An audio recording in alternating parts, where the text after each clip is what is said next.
Hi friends, so right now I'm doing a science experiment.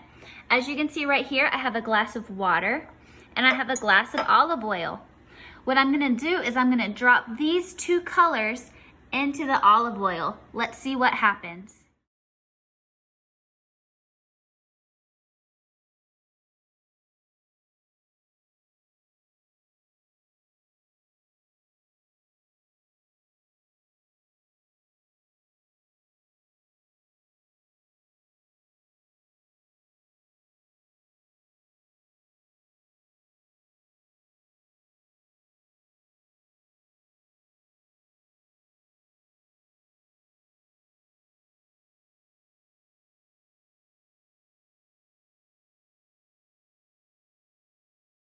I thought that was so cool, but I didn't use green and it turned green.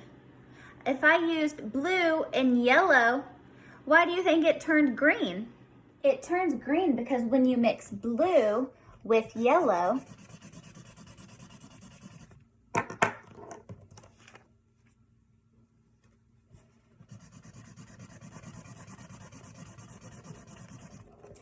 you get green.